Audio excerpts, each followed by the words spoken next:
everybody, and welcome back to the Washed Athlete Podcast.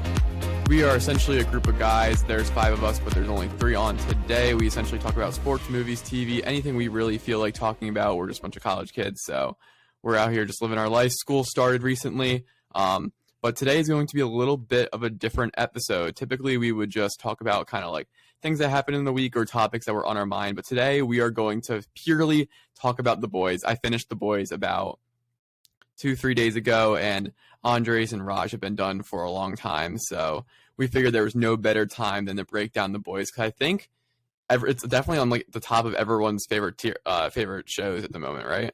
No question. Yes. So if you haven't heard about The Boys, this is probably not the episode for you, but if you want to listen to it, we'll kind of describe what it is a little bit. And if you have, then you can just continue listening. So The Boys is essentially a TV show about a bunch of superheroes who kind of like go to company. They are working as part of companies. It's very like capitalist. Like, what if superheroes were corrupt? What if they were branded and stuff like that? And then there's a group of people that want to take them down because, as you will see when watching it, they're very corrupt and bad people. That's kind of feels like the general baseline of what The Boys is, right? Yeah, exactly that. I would say, Yeah. in even simpler terms,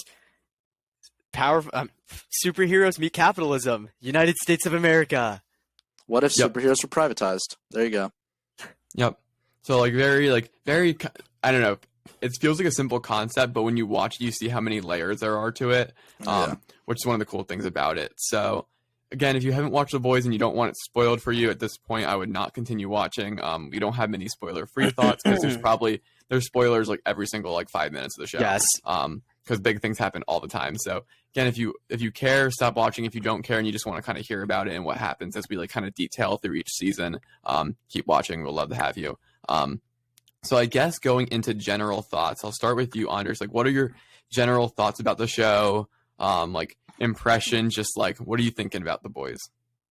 Yeah, I mean, one thing about The Boys that it's not really specific to the show, but it's that it's cool to see something that's not DC or Marvel really get this much traction and just fame and popularity, and it's just something different.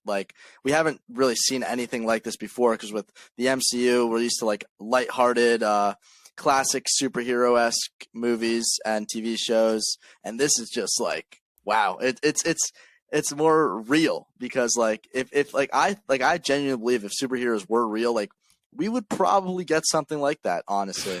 I think that's probably what we get in our world, and it's pretty cool to see that, visually, and just what I love about the show is that it's not really plot driven. It's more it's character driven completely, because there's not the goal by the end of the season is to do X and Y.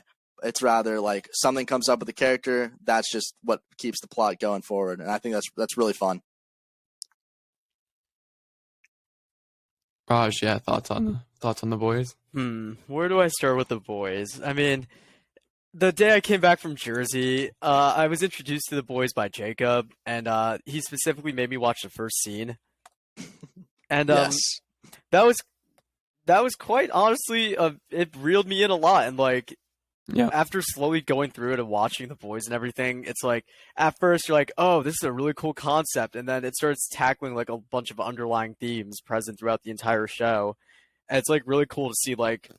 I'm also a big Attack on Titan fan, and the underlying story in that too. It's nice to see shows have a very prominent underlying theme, instead of the Marvel algorithm sometimes of just okay, insert new hero, and then let's just make some rudimentary hero's journey for them, and then underdeveloped villain that they're probably going to beat, because we're not going to have another Thanos level threat for another 4 years. So it's kind of it's just refreshing to kind of get stuff like that, and they're not holding back. I would love to see Iron Man put a missile through someone and them show it, but The Boys did it for me, so it works. Yeah, I mean, I think refreshing is totally the right word. There are going to be some people who maybe watch this who are going to think that we don't understand that these are based on comics that are pretty old. I do understand that, but just saying based on translation media, I don't really factor the Marvel comics into what I think about the MCU, so I'm not going to factor the Boys comics into here. So refreshing is the right word, because in Marvel you don't see anything gory. You don't see anything that's like super like unfiltered. Like again, if you haven't watched The Boys, language is off. Like there's no like language. Like they don't watch their words. It's really gory. There's a lot of like sexual scenes in it and whatnot. So they don't really hold back, which is like, again, refreshing, like Andres and Raj said, because we don't see that in media. And then I think the best thing it does, and Andres kind of touched on this, is The Boys is such like, they have such good characters and you care about the characters and they spend a lot of time on them. So they don't seem inconsequential, and like you hate the characters you're supposed to hate, you root for the characters you are supposed to root for. And even small side characters, like they find a way to make them like quirky and funny and weird that they're memorable. There's a character at one point who his name is Love Sausage, and he essentially wraps his long penis around someone's neck, and it's like he's in the show for like, I don't know, maybe a total of 2 minutes of screen time, but like they find ways to make these small characters really memorable, and that's what's really cool about The Boys. So it's a really cool show. It's definitely not for everyone. If you're not into gore and like rough language or just like hard hitting, like a very serious show, like if that's not your speed, like totally understandable. It's not going to be for you, because every episode there's a lot of gore. Every episode something bad is happening. So again, not for everyone, but I think for a lot of people you'll find it refreshing. And I think it's almost a piece of media that like people should see. Like you have Marvel, which almost everyone has probably seen.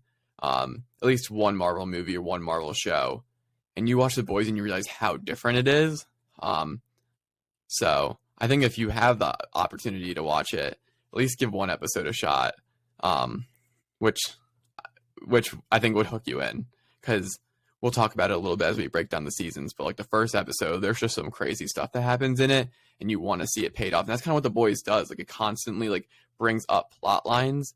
Like there's plot lines that come up at the end of season 1 that carry over into season 2. And they're not even like completed, or there's not like a cliffhanger. Like they just haven't figured them out. Like we'll get into it, but like the deep, like you don't really, really have a conclusion. It doesn't have a conclusion. The peak, not just the like, deep. No, the deep doesn't have like a conclusion to his storyline. He's not left on a cliffhanger at season 1. Like you simply just like, they don't finish the storyline because they're like, they know they're going to continue. And you see a little bit of that in season 3 as well. So they don't leave you on a cliffhanger. They don't like kill off his character or anything. They're just like, yeah, you'll see him again and figure out what happens. And they just keep carrying these storylines on. And then of another note, before we like really get into it, it's really refreshing to see them make fun of superheroes, because, and we've talked about this a lot, as like with Raj, Andres, Jacob, Peter, we all talk about it. Like the names of these superheroes are ridiculous. So again, if you haven't watched The Boys, common names of these superheroes include the Deep, who swims underwater. He's like Aquaman. He's a creepy Aquaman, and Aquaman's already like, weird. Yeah, but he's like the Deep. Starlight, you like can control light. Like what a stupid name. Black Noir. Black is my favorite. Noir is black in another language, so it's really black. It's black. Yep, black. What are some other ones? Translucent is invisible. Well, he's not invisible, but he's not. Forget about A-Train. Oh yeah, A-Train. A-Train takes a trip to Africa. We'll get into that. But yeah, like they just have really stupid, and we're missing some. Like Homelander's even a stupid name for like the most powerful like Superman of the show. Stormfront like shoots lightning out of her hands. Like Soldier Boy. So yeah, we forgot Soldier Boy. Crimson Countess. Mindstorm. What was the little sidekick called? The gun. You talking about the gun one? Soldier Boy, the guy with the gun. Gunpowder. Gunpowder. Yeah. Who are the explosive twins? TNT twins. So again, some people watching, you won't get the context of this, but these are just some of the superhero names, and all their powers like are very predictable based on like what we say. Like Soldier Boy like is Captain America, and Gunpowder is really good with guns. Like big shocker. So it's just really funny, and like honestly, like I remember when I wasn't watching and Raj and Andres were talking about The Boys, I was like, honestly, like the superhero names kind of like turn me off a little bit. Like they're just like making a joke of the whole thing. But you quickly forget how stupid these names are. Like mid-show, you just acknowledge it. Like now, I'm just like, yeah, Starlight. That's Annie. Just Starlight. So it goes by pretty quickly. But unless anyone has anything else, I think we will move into kind of talking about season 1, some important details that happen, and like going through that. So I believe it is the opening scene of season 1. Instantly, again, spoilers, you have one of the superheroes, A-Train, sprint right through Robin, which is Huey's girlfriend. They say that Robin got a train ran on her. Well, no, A-Train ran through her. Yeah, literally ran through. Like, you see in the show, like, Huey's holding just the one arm of Robin as the rest of her body has exploded because A-Train literally was super sped through her. And at that point in the show, you're just like, you are thrown into it so fast because you're just like I was literally like, what? Like, you don't even know how to react. Yeah. It's so funny just seeing new, like, it happened, like Jacob got to witness it with me and Raj and Peter of just seeing that scene, and then I got to relive it with some other friends back home, and it's great because as one of my friends back home, we put it on for him to watch. Like a bunch of us had already seen it, and we put it on for him. And as that, we're like, trust me, just watch the show. For 5 minutes in, this kid's jaw drops. He's looking around the room at everyone. We're all just laughing. He doesn't speak for 5 minutes, just looking around the room, and then his first word after those 5 minutes is "What?" Yep. Just like, and it's not, again, it's a very gory show, so like, you just see like bone and flesh and just a hand sitting in Huey's hand, and you're just like, okay, and you just kind of move into it. And then again in the same episode, you have the Deep essentially like using his power to sexually coerce Starlight, and you're just like, again, I was just like, what? Like, in like one episode we've had someone get run through by a speedster, and then we pretty much have sexual assault in like one episode, and they just don't, they do not pull punches on this show. And episode 1 really does a good job of that. And again, you get introduced to the Deep, and whatnot, which just like, again, like introduction to some of these characters, just like the Deep is like an idiot, like such an idiot. And then again, you have like Black Noir, who doesn't talk.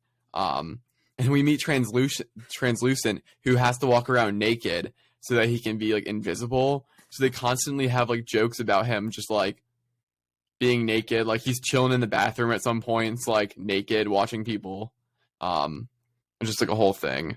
So we have that, and then also, I think early on they kind of establish like what the plot is, which is good, is it because they have Butcher kind of show up, great character, and then they kind of start to get the plot going a little bit, and you kind of know where this is going. I think probably by like the end of episode 2 or something, you know where the story is going, which is, as much of it is a character-driven show, I think overall, like, you know the plot from season 1 to whenever the end of the show is, Homelander is going to be killed. Like, that is where we're going with everything. So, like, it is being driven by one plot. Like, Thanos is collecting the Infinity Stones. It just depends, like, when we will get to the end and have that showdown. In 20 years. 20 years? Actually, I forget when the start of the... When did Iron Man come out? We're actually talking like, about, okay. It was like 10 I was years, just trying to figure out 10 years. No, 11 years, because 2019. Yeah. So, like, you get pretty established early that this is the end goal. And what's interesting, again, is Butcher is completely using Huey. Like, your first introduction is, like, he is using the hell out of this guy just to get his own personal gain. Yep. And I think that's just, like, the part of it. So, I think, like, we kind of talked about some key points of, like, episode 1, episode 2, but, like, season 1 as a whole, like, what did you guys think about season 1? I was creeped out at times with Homelander's whole relationship with Madeline. Yeah, that was very weird to see. Yeah, his mommy kink was very, very odd. Yeah. Again, it's one of those things in season 1 where you're just like, what? Yeah, like, exactly. It's just like the what drop moments, and there's a couple of them in there. I don't think I have any one writ down right now, but man, I can't talk. I can name plenty. Go, let's hear them. So we start with Robin getting a train ran through her, or a train running through Robin, and then we have Translucent getting blown up by a bomb being put up his butt. Yeah, and then let's see. After that, let's see what else happened in season 1 that was gory. Didn't Home? Oh yeah, when Homelander decided to the plane scene with Queen Maeve. Yep. We had Oh that. yeah, that was wild. We also had Homelander brutally killed someone else too. I think. Well, multiple times Who, that who did season. he not brutally kill? That's also Yeah. true. Well, hold on. I think what moment is when he laser eyes Madeline Stitwell at the end of season one. That. I was getting there. Yes, I was gonna get. Yeah, I was gonna talk on that too. That one was. We can save that for a little bit. But what other big deaths? Oh, During Top season Claw. one. Oh my gosh, yeah. A-Train giving just making her OD. Yeah. Her literally sitting on someone and Oh getting my god! spiked. I forgot that happened. Ah. Yeah. getting spiked in the face. It was with her that. landlord. Yeah. That was like a whole like I think that entire like Pop Claw A-Train arc was like really well done because you kind of yeah. saw like how A-Train was conflicted between like getting his own like personal gain and being like the fastest man alive and his drug addiction to Compound V. Mm-hmm. But also how drug addiction affects your relationship. Because again, like Pop Claw was kind of like get off the V.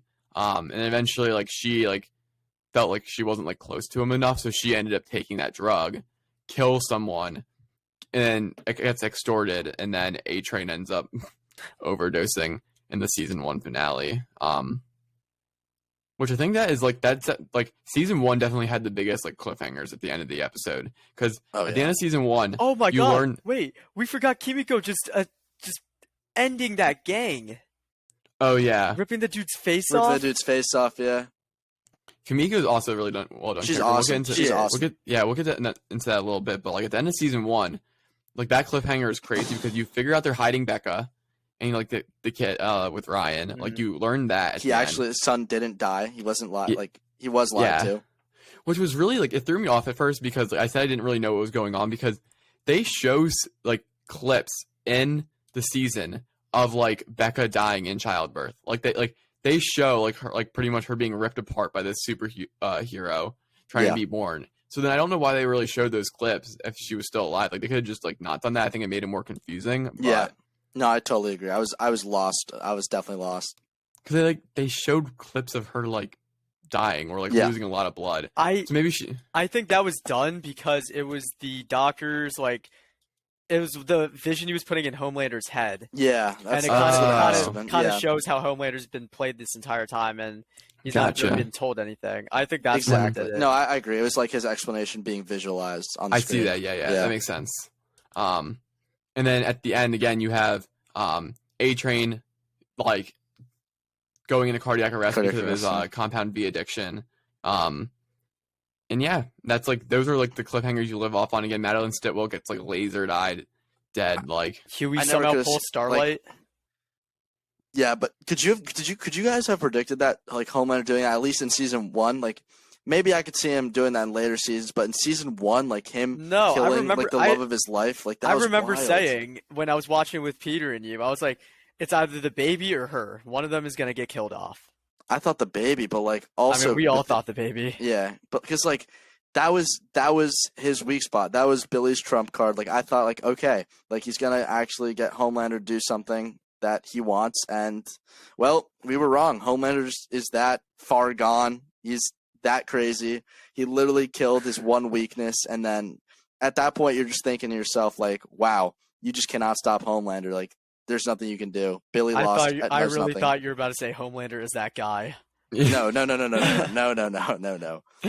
but I think Andres, what you're saying, like I think that's like they have the one weakness, but then like they keep bringing up his weaknesses over the season, and it's really cool to see because they kind of like deconstruct Superman in a sense and just kind of be like, oh yeah, he does have weaknesses, and they're actually like really bad character flaws. Like he might not have any physical weaknesses, but he is as flawed as a character as it comes. Oh yeah. So I think I don't have anything else on my like season 1 list of things like I found really interesting. Translucent, it would have been more cool to see like what he could have done like being invisible, but like again, I love the introduction to Frenchie when he's like, yo, what we can do is we can shove a bomb up his butt, blow it up, he'll die. And then like again, you get the whole thing with the Deep where like they hide his pieces of skin like underwater in a chest, and he's like, the fish told me where it was. Yeah. And it's just like the whole time, and like we'll keep going back to this, like the Deep He's The so Deep has weird. The Deep has some of the weirdest stuff he says because like it's always like revolving around fish, and he's having like at some point he's having like sex with an octopus and like or a squid. He's eating Timothy and getting like the ink all over himself and whatnot. So just like there's constantly these moments where like you're just shocked with what the Deep is doing. He's something. Oh my gosh, Yep. he is something. What a character. But now we're gonna move into season 2. Because I think season 2, like I think wait, we'll start right here before we go in. What is everyone's season ranking? Because mine is 1, 2, 3 from the bottom. So I think 3's best season. I think 2 and 1. Completely agree. No, same. I think Okay, the yeah. show is I would say like kind of like the opposite of like the general CW shows. CW shows. Exactly. As you go on, it's an upward trend. As you go on, it gets better and better. And that is in regards to this whole season itself and the endings too of the season, I'd say. No, each season finale was solid because it's like it wrapped up the loose ends from whatever happened that season almost, but it With still kept something you new. real. But yeah, it introduced something like the end of season 1. Oh my God, Homelander just killed his only weakness. What is he about to do? He has nothing left to lose. Mm-hmm. Except his like, well, then we find out later on he has his like fan base and ego left to lose, but whatever. I think I could be convinced that season 2 is better than season 3, and we'll get into that a little bit. But I think generally speaking, 1 is the weakest season, and that's not a bad season at all. They're doing so like they have so many. And we'll get into this a little bit when I say like things I don't like about the show, but and it's not really that bad. But like they have a lot of characters, so they had to introduce everyone. I mean, they have literally they call it the 7. They have 7 superheroes on their group, so automatically you need to be introduced like 7 superheroes, and then they have the boys, which is like a group of 4 people. So you have 4 people that need to be introduced there, and then throughout the seasons you constantly add people. So like the character list, and we saw it when we ranked on our tier list Tuesday. There's a ton of characters, even characters that like there's a ton of relevant characters, and they had to spend a lot of time to do that. And they in season 1 they had to do a ton of work to just introduce you to characters, and that not that it's a bad thing, but definitely I think is a little bit of a reason why season 1 is not as good as season 2 or 3. Yep. So instantly season 2 starts and you have Gustavo Fring from Breaking Bad enter, and which I think is super cool because like he was born to play like the devious like Always. side role, like devious like head of the company, like head of the drug ring. Like he was born to play that role, and he kills it as Stan Edgar. He's awesome. 100% agree. Yeah. Like just as, like cause I don't think we met him at all in season 1, and then like in one of the first scenes he's just there like head of Ot, and I really like that. And then again right off rip, kind of like you kind of get introduced to Stormfront, and I think Stormfront is like a great like okay awful person awful person. I was just saying that, but a great character. Because our introduction to Stormfront is like she's essentially her and her marketing team are making memes out of her. And people on Twitter are eating that up, and I think it is so funny because again, that's kind of like I think season 2 and 3 do a good job of like knock on modern politics, especially right wing politics. Of like they're making memes about like completely fake stuff, and like everyone's eating up Stormfront. Everyone loves Stormfront, and I just like the introduction is great. We'll get into like the mystery a little bit, but like what was everyone's like thoughts on like Stormfront like in the beginning, like before we knew that she was a Nazi?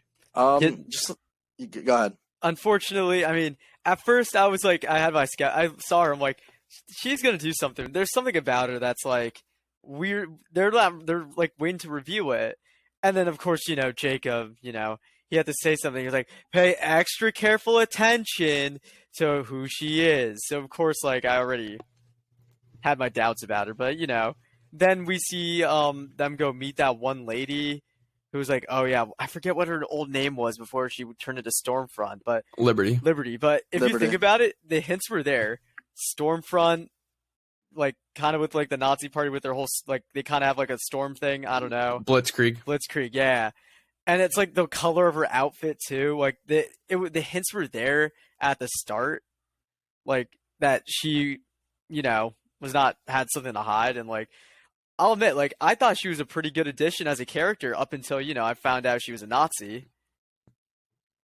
But like I liked her character because I also thought I'm like, huh, we finally have a someone who wants to like stand up to Homelander. Maybe she might actually like join the fight against him. Who knows? That's kind of what I was thinking. Like my first impression. Okay, she's a hot shot in the boys in the 7 that doesn't really care about, like, she's not intimidated by Homelander at all. And I was like, okay, this is interesting. I don't know where we'll go with that, but there were definitely somewhat subtle indicators of her Nazism, like when she had that one-on-one conversation with A-Train, if you remember, she made like a little comment about like certain people not being good enough or something like that. And I was like, okay, that's a little off. Let's see. But that was pretty late. Like I don't think there were really any good indications of Stormfront being a Nazi until at least episode 4, episode 5. It was like when pretty well Kimiko's concealed. brother. That's when I would say that's when it was like when she killed like a whole impoverished minority apartment complex.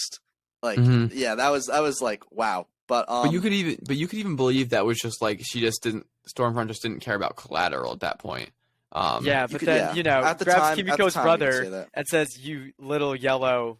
That was the big reveal. That was a giveaway. That was it. No, but the thing is, like, there's no way for you to know that it was just collateral damage, sure. But like after finding out that about her, then you're like, okay, this all makes sense. Like, it all makes sense. And like you said, you brought up a good point, and they do a great job on like portraying right-wing politics and how they have like basically like early 2010s like Facebook memes with like right-wing figure, with that being Stormfront, and they did a great job with portraying that. I thought it was pretty accurate, and I mean, horrible person, my least favorite character in the show, but like objectively speaking, like she brought a lot to the show as a character for sure.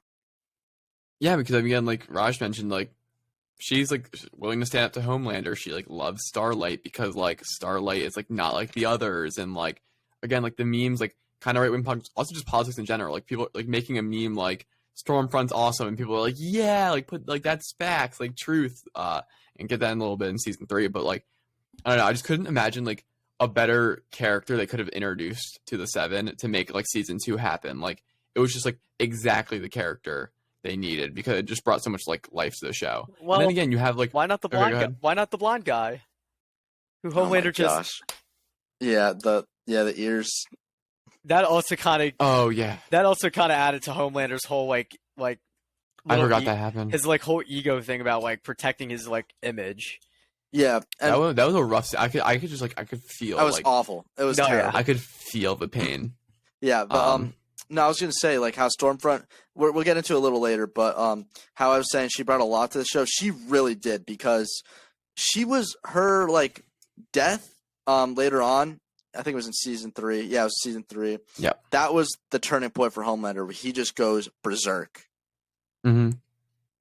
So she brought a lot to the show. And then like kind of like again, timeline's a little all over the place, but you get introduced to like a little bit more of the situation here between Homelander, Becca, and Butcher, and you eventually see that like Becca's not willing to leave Ryan, which I think brings a really cool aspect to the show of like Becca doesn't want to leave her son, obviously, but Becca also does not want to leave her son because she does not want him to end up like Homelander. Like she is so concerned. Like she was raped by this guy. She sees the bad person he is. She is so concerned that he will end up like Homelander. And I think it's like a really cool element to see, like kind of like, especially like with like, and they kind of bring it up a little bit, like the adoption centers, and I think it's season 3 when Starlight and Huey might adopt a child, like they're bringing it up a little bit, like they don't want to leave this person without a parental figure, which I thought was cool. I thought it added a good little element for sure. And additionally, you kind of see that deal there where like Homelander promises he's not going to hurt Butcher if he can see Ryan, and it kind of again sets in motion like Homelander trying to like get in touch with his son, and it kind of leads to his downfall, but also like turns Ryan by the end, and we'll see where that goes in season 4. We also meet Grace Mallory in season 2, and this gets in a little negative. I never really bought into Grace Mallory as a character. Like I think nothing. So that was like the one of the characters that just like it never felt right to me. Like I didn't know enough about her. I didn't know her motives. I was always confused. Like it felt like she was forced in certain scenes, and then I feel like kind of like that kind of lived up to its expectation, because in season 3 I felt like Grace Mallory was always like just at home watching Ryan. Like, she didn't have a prominent role, so I wanted to get your guys' thoughts on like Mallory as a character. I mean, I definitely agree with that. Like, she's a very vague character in a way. I guess, correct me if I'm wrong, but her motives in wanting to stop the Seven is that the whole lamplighter situation, or at least that was like a catalyst in that. Yeah. Yep. So, no, I think the lamplighter thing happened before. I think she formed the boys before lamplighter. Oh yeah. So, but there's I that guess, scene. yeah. Yeah, no, actually, you are right. Oh no. She formed the boys because of what happened in, I think it was Nicaragua. Nicaragua, yeah. That's it. Yeah. Okay, yeah.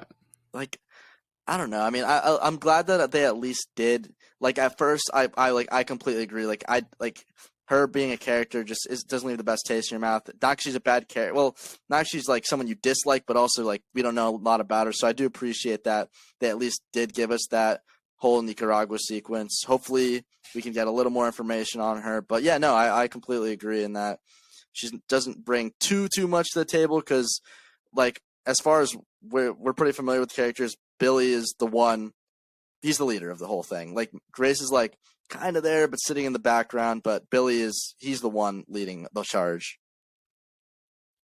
Yeah, 100%. And I think, I just think that Mallory's in an awkward situation where like she's not the lead. She like made the boys. She's not like, I think they kind of put her character in because they wanted to like show how the boys were formed, like how they like initially got together. But like honestly, it wasn't a question I was asking. I really didn't care. Yeah, I was just like, but you know some people. And what we have not it's not on my list right now, but we have not talked a lot about Frenchie. Frenchie's a great character. absolutely, and absolutely. But he's involved in like very little of like the big plot lines. Besides ultimately, like, he's always the character that is just like turning Kamiko in the right direction. But again, he has like no like really big plot lines. Like he doesn't make this list of big plot lines, but he is such a great character. Yeah, he is. I loved like, I don't know about how you guys feel, but I loved the whole side plot with him and Kimiko. I thought that was awesome because she's like this escapee from a terrorist organization, and she like is closed off to everything and everyone, and he brings out the light in her, and he makes her like actually become like an actual human being again. Yeah, and like, no, I thought that was really cool. Like, he's such a likable character, which in the boys there's not many because they're all so morally corrupt. Even he has his moral corruptions, but not as much as the others. And like, yeah, I totally agree. He's such a very likable character, and there's not really much to dislike about him. Well, Roger's kind of mentioning themes earlier. He's like the antithesis to Butcher in a way, because like Butcher is very like F that person, like we don't need them anymore, and that's kind of what he's willing to do with Kamiko. He's like, she's a soup, like we gotta kill it. And then Frenchie's like, no, like she's a human being.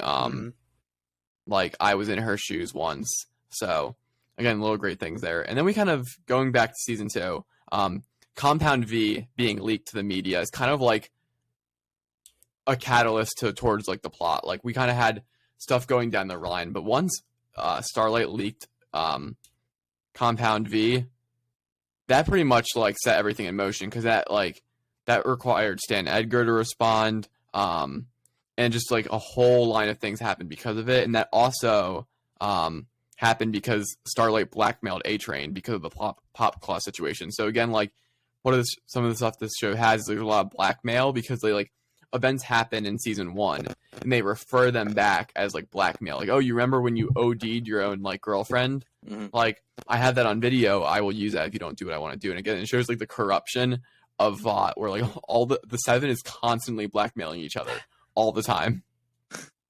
Yeah. That is so funny. And like, yeah, that's always like how you gain leverage over a 7 member in the show. It's just blackmail. Mm-hmm. And another thing I wanted to talk about, I think it was in season 2 with you guys, was Victoria Newman.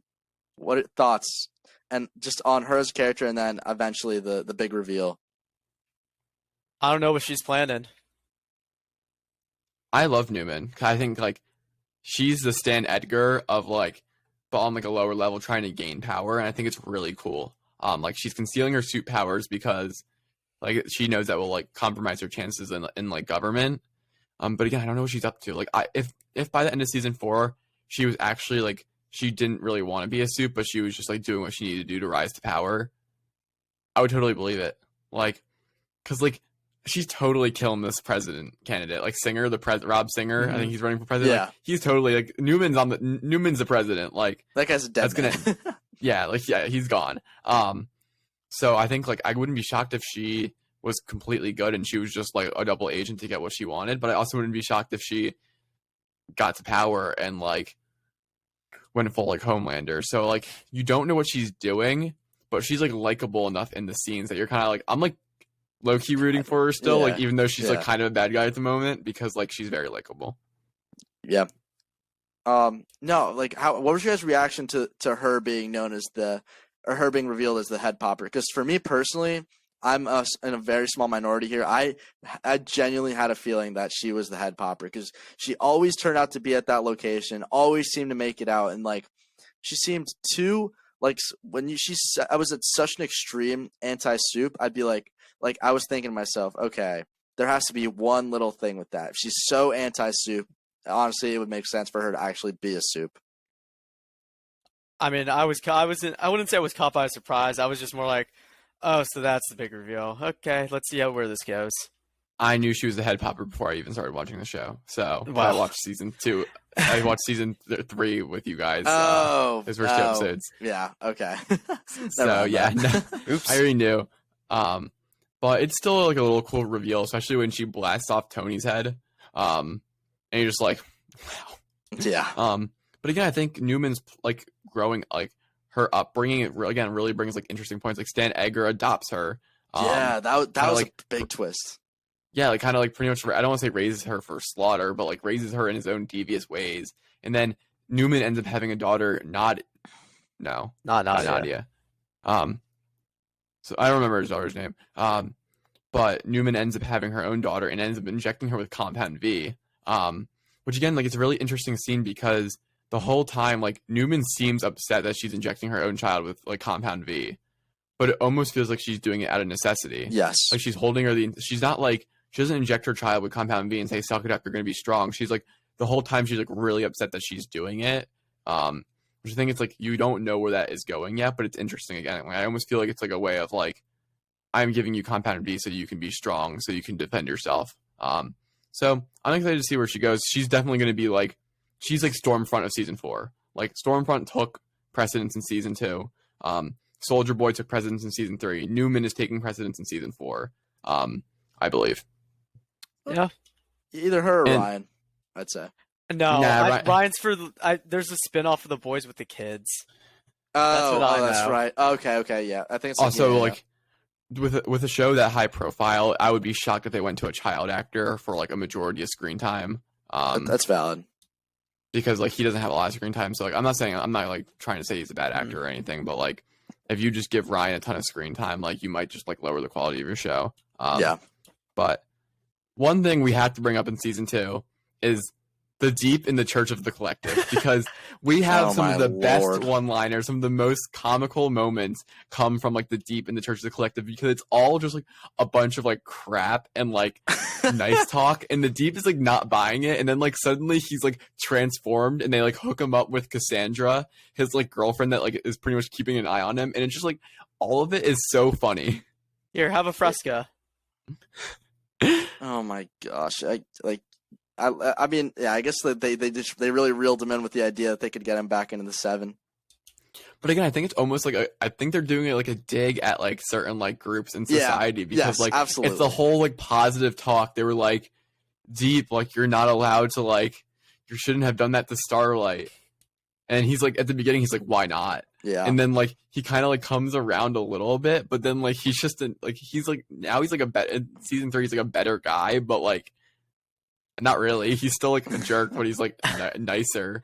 I don't know. I feel like he's like he more is like aware of himself, but then he just does more things because he's aware of himself. They have the whole time where like his gills are talking to him. Oh my and like God. and then I guess we're gonna go ahead, but like at the end of season 2, or not even at the end of season 2, he gets on this whale to go stop everyone from Oh the my and gosh. his whale gets run into by a speedboat and just like bursts, and it's just bleeding, and the Deep is on top, like pretty much crying because his whale. That scene is outrageous. It's so funny. I don't remember. It was like because the Deep was making his big return, and he just like fumbled. And then there's Huey Yeah. who just gave up and just sat in the whale. That was funny. I was like, that's good. I was like, that's disgusting. He's just chilling the blubber. Mm-hmm. My God.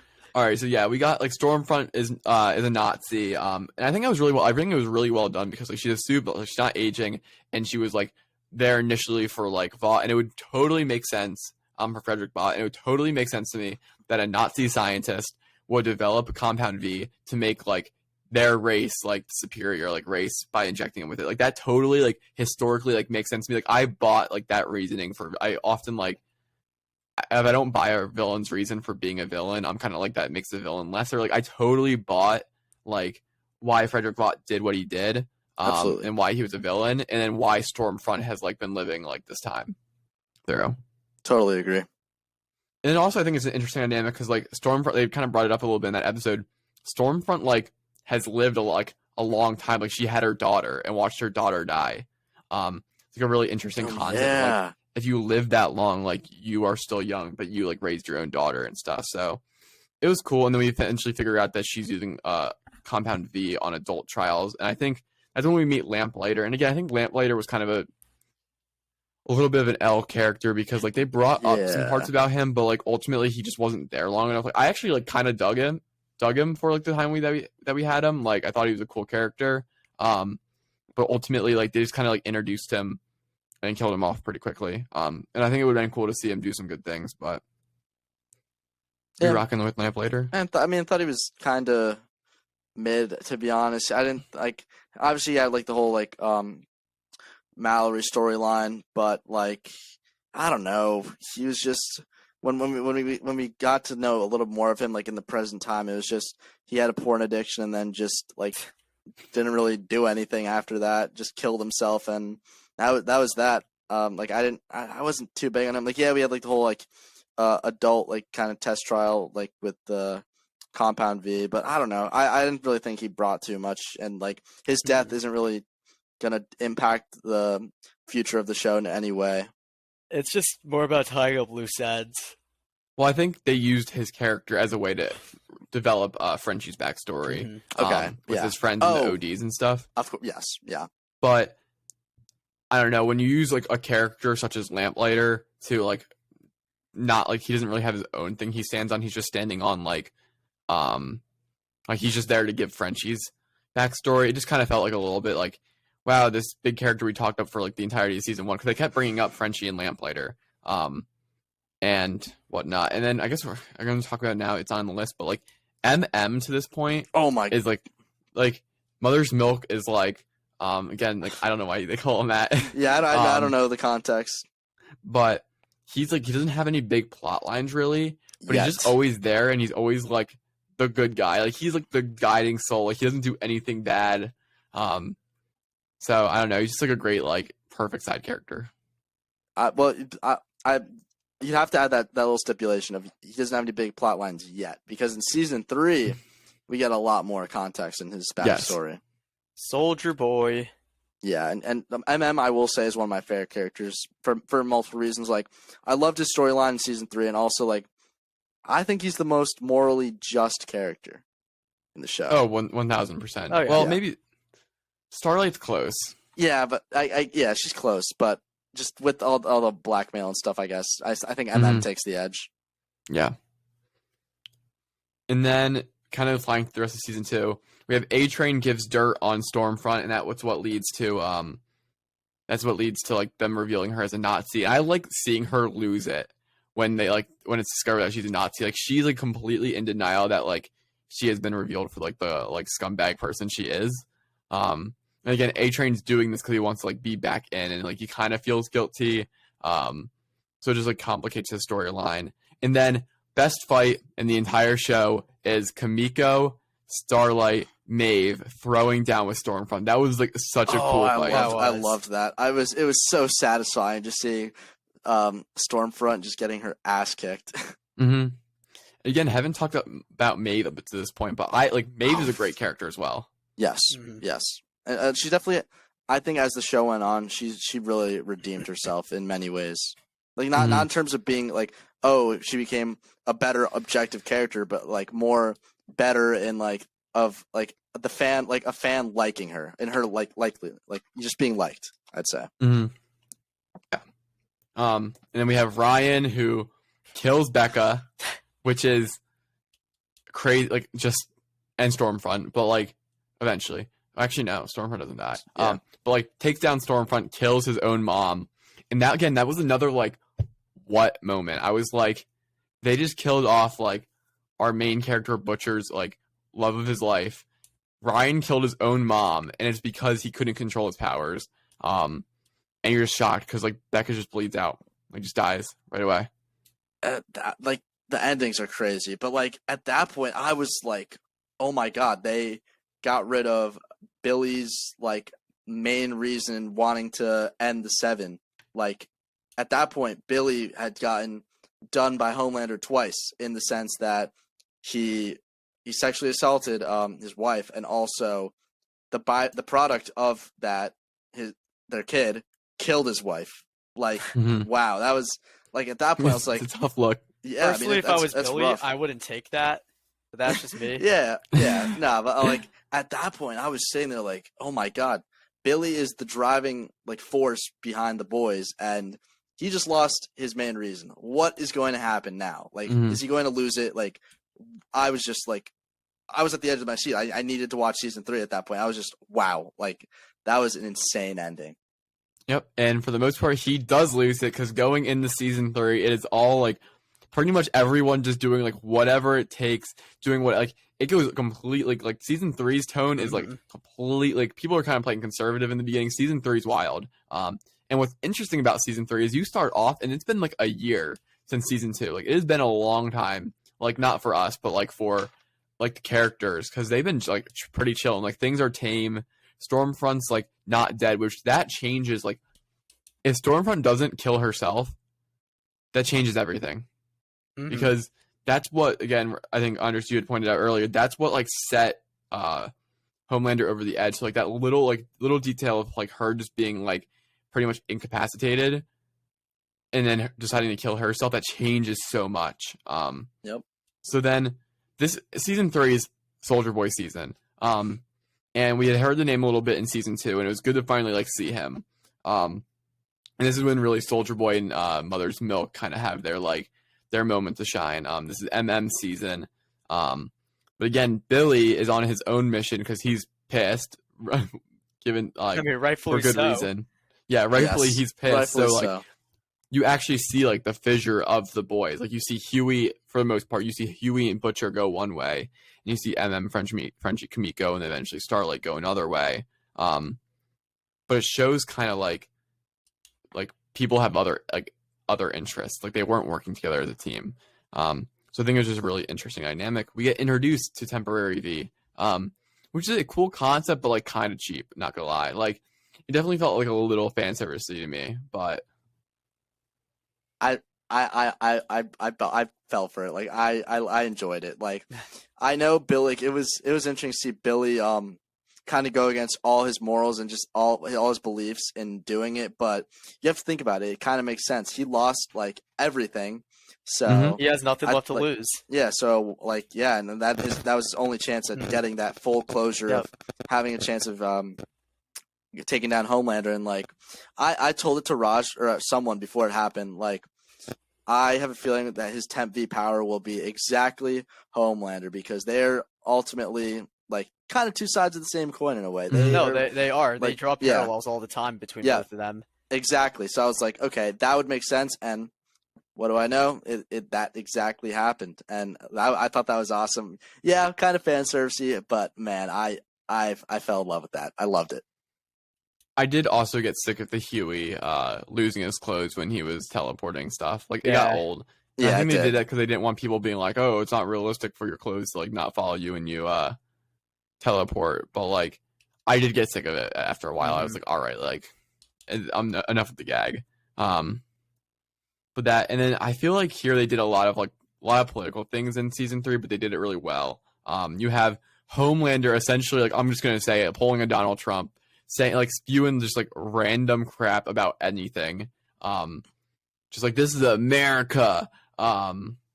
Just right-wing politics whole way through. Like, it was so obvious, like, America. And then you have Todd, like the blind follower, exactly, who's eating this up. Yep. And like, it's just like, it was really funny. And you're just like, you couldn't believe it. He's like, Starlight's corrupt, and you're just like, what? Like, that's not true. Like, you're awful. So I thought that was funny. And you have the whole thing with Blue Hawk. Oh my god, Lord. which was a heavy topic, but Blue Hawk is the worst, like the worst, because his apology speech, again, I think it's a knock on right wing politics, like, was horrendous, because they're asking him why he's patrolling the black neighborhoods, and he's like, well, the most crime happens there, and then like he says one other thing, and then he keeps like coming back to the mic to like defend himself instead of just being like sorry, and then he ends up lashing out, and like, I don't know, it was like very like representative of like the climate of today's like social movements, and I think they did it really well, and they represented it well in the show. But it also contributed again to A-Train's like continuous arc, yes, which is like was cool. Because again, even after all of that, he wasn't able to stand. Like, he wasn't able to stand with it. Because his brother says that after he gets paralyzed from Blue Hawk, he's like, you killed him. Like, we wanted to see him locked up, and you decided you need to go kill him. So I thought that was like a really cool symbolism in the show. For sure. And I think that the addition of his character also it had like more of a significant addition to the show, because he makes you kind of sympathize with A-Train. Yeah, because at that point in the show, like, A-Train's just this cocky, very flamboyant speedster, and you don't really like him. But I don't know, that little mini Blue Hawk arc really it makes you sympathize a little bit, I will say, at least for me. I can see that. Yeah, no, it kind of humanizes A-Train a little more from that first scene you see him in. It did, but it almost still felt like when he was talking, like, he was like, when he talked to his brother, you see like he just keeps saying like, his brother's like, you shouldn't have killed him, and A-Train's like, what do you mean? Like, I did that, like, I did this like for you, I got like revenge. And he was like, it's just like, no, I wanted to see him locked up, and you just like lashed out, like, you did this for yourself, not for like everyone. And that's kind of what he's doing. A-Train's out for himself the entire time, which is his big downfall. That kind of concludes his plot for the whole entire thing. We're kind of flying through a little bit, to keep these episodes around an hour. But this would not be a review if we didn't talk about episode 6 of The Boys, season 3, Herogasm. Oh my god! After the entirety of The Boys, all like the weird termites crawling in some other dude's penis, after all of that stuff, you get Herogasm, which is just an outlandish episode. Like, just even the name is outlandish, and then the things that happen within the episode are crazy. But just like the place at which this event takes, like the place that like all this drama goes down is just ridiculous. Like, so if you're not familiar with the show and you're still listening, Herogasm is a bunch of superheroes pretty much just having like a big orgy, like the entire day. Yeah. Or it might be like a week. It's like ridiculous. Yeah. Oh my, it's so outrageous. But I will say that my favorite fight in the show is in that episode. Oh, the Homelander. It was great. Yes. The great. Homelander, Butcher, Huey versus Soldier Boy, or that. And they get this Soldier close. Boy. Yeah, it was. They get this close. It was like a parallel to the Thanos moment in Infinity War, where they're about to take the gauntlet off. But no, I thought like just like Herogasm out of all things was just like, it's funny. I think you see Termite there again. But then you kind of you have these moments with MM again, where like Starlight snaps him out of it, because like Homelander's there, and he's like, Starlight's like, they need help. Like, all these people out on the lawn who just got blasted, like, they all need help. And like, you see kind of MM's like the true moral compass, like, good guy, goes out and helps everyone and leaves Soldier Boy back. And we haven't talked much about Soldier Boy at this point. Soldier Boy is like a cool character. Like he's super strong. He comes out of the ice or out of the nerve agent. And he's a man out of time a little bit. Super strong, but again, messed up. Like he's smoking all the time. It's funny, at one point they have him on weed because like they just don't want him to have like PTSD and like blow something up. So he's just on weed for like the entire episode. And then again, another funny scene is when the Deep and Ashley decide that they need to move Maeve. So they like they don't guard her at all. They just like put her with some regular gas, and then Maeve breaks out, and then like Homelander finds us out, and you could just see like I felt like I was like, what the hell's gonna happen? Because like I just knew Homelander was gonna be so pissed at the Deep, and of course it was the Deep. Like out of all characters to screw that up, the Deep doing it was awesome. Yeah, for sure. And now we're gonna get to my favorite character in The Boys, Black Noir. His little arc, like the best thing about Black Noir is he doesn't say anything the entire show. He's just always there, and he's like loyal. Like, he nods, he goes and does things, like he's badass and whatnot. But I loved his little arc. Like, I don't know, I felt like it showed so much about his character. Like I don't know why it resonated with me so much, but I thought it was great. I was genuinely sad when he died. I was genuinely sad. Me too. Yeah. I like that those few minutes of just his like innocence as a result of the like traumatic brain injury. Like that just makes you like so like I was so sad. Like I was like, oh, he's such a he's not really wholesome, but like he's wholesome. Like that part of him is wholesome. And like I was like, oh man, wow. Like I was genuine. Like that might have been the saddest death in the show for me. Yeah, no, that was I was just like, as soon as the scene was coming up, I knew the plot and the character did and everything. I saw where it was going, and I'm like, oh no, he should not have gone back. Well, I think like they had the little moments where like the birds are next to him. They're all saying that they're proud of him. And I was like, I don't know, I just like hit a nerve. I was just like, yeah, that like I was like that man, like this character had been like bad the whole time that we just like assumed like he's just like a bad character. He's just sitting there in silence, and he's got like so much depth to him, but he just can't express it because he suffered a traumatic brain injury. And yeah, no, I just thought it was, and then he dies, and it's just like unfortunate because he dies at the one person that he like followed for all these years. But yep, and then it's great when like you start seeing Homelander's weaknesses, and he finds out that Soldier Boy is his dad. Which again, totally believed it. I have a theory on this though. So yeah. Think about this. So Soldier Boy was the sperm donor. Who do you think the egg donor was? Who do you think wanted to create a perfect human and a superior race with one person leading them? You think it was Stormfront? I think Stormfront was the egg donor, and Stormfront is Homelander's mom. I don't know, because that would be funny. But here's the thing. Here's the thing, though. Stormfront. They say that Soldier Boy was trying to get the Reds. That's what they kept saying, the communists. And that was like 1970s, 1980s. And then Stormfront was around in the 40s for World War II. But she was with Vought and all them still. So she could have been around. She could have been around at the time. You never know. And he does have a mommy kink. Exactly. Okay, it's not a bad theory. We're getting theories down here on the Washed Athlete podcast. But that would be crazy. But yeah, and then my favorite moment is when Soldier Boy tells Stormlander that he wouldn't want to be his dad because Homelander's a you know what. Like, and it's just a great line because then it just throws down. You just see Homelander's broken at this point. Oh yeah. He wants to be loved so bad. He starts having like the when he's in the mirror and he's like losing it, and whatnot. And there's like trying to erase a little part of human that's left of him. And Homelander is just devastated by the fact that Soldier Boy like pretty much just calls. Yeah. Like he just loses it. Yeah.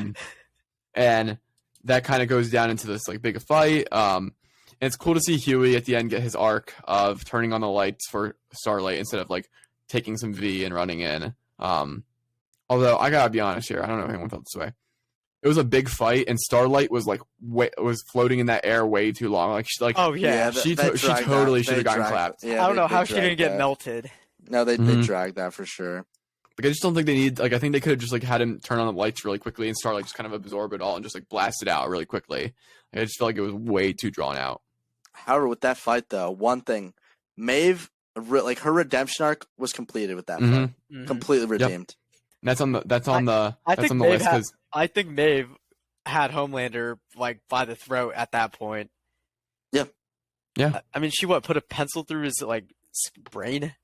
it was like a metal rod. It was like, and no, I completely agree. Maeve, like, to see her just, like, twist her head around and just, like, jump out the window with him, I thought she was died. I was, like, upset. I was like, this sad, but, like, it was a hero. But this does show, though, that the power that he has, it won't kill a soup. It'll just take their powers away. So maybe he might come back. Maybe they might try to recreate it. Who knows? Yeah, and that might be a part of a big part of season 4, because obviously we know that Soldier Boy is not dead. But yeah, Maeve, Mallory great Grace has character. Yeah, that was another twist. What? I mean, it is CIA. It makes sense. The CIA also hates, like, Vought. Oh yeah. No, I think it's gonna spin the CIA to kind of be like, they're gonna try to, like, pretty much, like, they're gonna do shady stuff, kind of like what Vought did or the Russians did, and they're gonna try to, like, poke and prod Soldier Boy to figure out how his, like, what his power is, how it raises suit powers, and they're gonna try to get Homelander to lose his powers. So, and then again, end of the scene, like, you kind of see how messed up everything is. Homelander blasts a liberal, like, right in the head with his laser beams, kills him on the spot. People are cheering, and Ryan is in the back smiling, and he's enjoying it. Yeah. Now we have 2 Homelanders on our hands, but no, I mean, like, that ending with Grace Mallory, like, this adds to her character. Like, what we don't know what she wants to do with having Soldier Boy. Like, this is it leaves a lot of questions. Yeah, so I mean, that's kind of like just like a big rundown of the show. Again, there's some wild stuff that's happening. Before we head out, I wanted to get everyone's. Before we end, Terror. I forgot to mention Terror, and I'm sorry about it. Terror is the best dog ever. The fact that Butcher named his dog Terror was absolutely comedy to me. Like, I didn't expect it to come, and then I saw this dog. I was like, oh, that's a cool dog. And then he was like, what's up, lad? And he kept calling him Terror, and I was like, this is great. Like, this is totally Butcher. Yes, it felt so on brand. Absolutely. Where did I have him in my tier list? I definitely had him up there. Terror's S tier. I had Terror in my high tier too. I had Terror in my. I moved him to B, but I had him in A. But yeah, but I'm a big Terror guy. I will say. No, Terror is legendary. I just like the name. It's just great. Before we head out, I want to get everyone's favorite character, or like just a character you like a lot that might not be mentioned, and then least favorite character or character you hate the most. Okay. So my favorite character is Stormfront now. It's actually the Deep now. My favorite, I gotta say, it's probably gonna be. I don't know. There's a lot up there. That's not an answer. I know. I'm thinking. I feel like I know who you'd like, but I guess not. I don't know. I thought you would have said Billy, but I guess not. Billy's up there, but I'm also debating between, like, Black Noir too. Like, yeah, no, he's up there for me, but not my favorite. I think I'm gonna have to go with Billy. Yeah. Yeah, I'm probably Billy. And least favorite, Stormfront. Come on, she's a Nazi. Yeah. Yeah, she's the worst. Like, by principle, she is. Yes, like, yeah. My favorite is, he's been my favorite throughout the entirety of the show, and I really, like, he solidified that spot in season 3. I think, like, getting his backstory in season 3, it's such a, like, you're really rooting for the guy. You're rooting from season 1. He's the morally right guy. He's always wants to help people, and then in season 3, like, man, that just got amplified tenfold, 1,000-fold. When I found out his backstory and, like, wow, like, why he has OCD, everything. Like, I think he's just a great guy. I love his character, how has that whole, like, wanting to spend time with his daughter, or, like, little storyline. Like, I always rooting for no matter what. I'm a ride or die with so he's definitely my favorite character. And then least favorite, Stormfront as well, because she is the worst. Her comments are just personality, just awful. I hate her so much with every fiber of my body. She is the worst. Like, I'm glad that she's gone now. Yeah, so favorite character, I'm going to go with Black Noir. I said it earlier. I don't know how they managed to make a character. It shows how good they are. They managed... What? No, you're right. No, it's funny how it's a character that how he's like speak. a top. Yeah, and he he's doesn't one speak. of our favorite characters. He doesn't speak at all. He like he doesn't even do anything. He just like goes on missions, like side missions, and is just like there in the corner.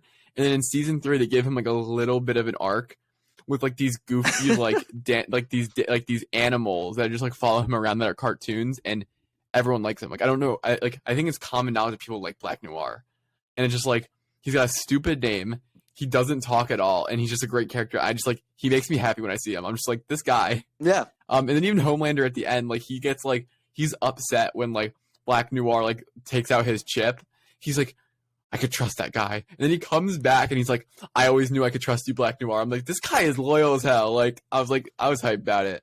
And then least favorite character. I mean, Stormfront's a bad character. Like morally wrong. I'm gonna go with A-Train. I don't want to copy you guys. I'm gonna go with A-Train.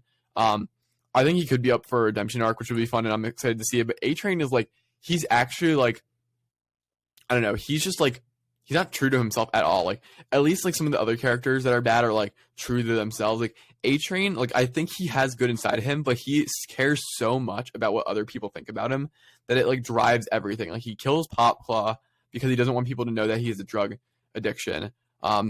When his own brother gets assaulted, like gets pretty much like hate crimed by Blue Hawk, he like doesn't do what he should do. Like he just like kills him. And then he's upset like that. I keep forgetting his brother's name. But he's upset that that his brother isn't happy that he killed him. And it's just like, he doesn't get it because he's like so concerned about his own self-image. And then even like, he wasn't like willing to stand up to Blue Hawk, like at that podium, like at that event, he was just kind of like, okay, let's leave. Like he didn't like confront him or anything. Just shows like how much he cares. And again, like on the earlier stuff, like he just like, he cares about how everyone thinks about him. Like he ran through Robin. And then in that moment, he was all like shocked. And then like you see in the back, he's like joking about like swallowing a moral alert. He's just an ass. And he just cares about how other people perceive him. And I don't like that. So, but I will say, and we'll go quick round table, best character in the show.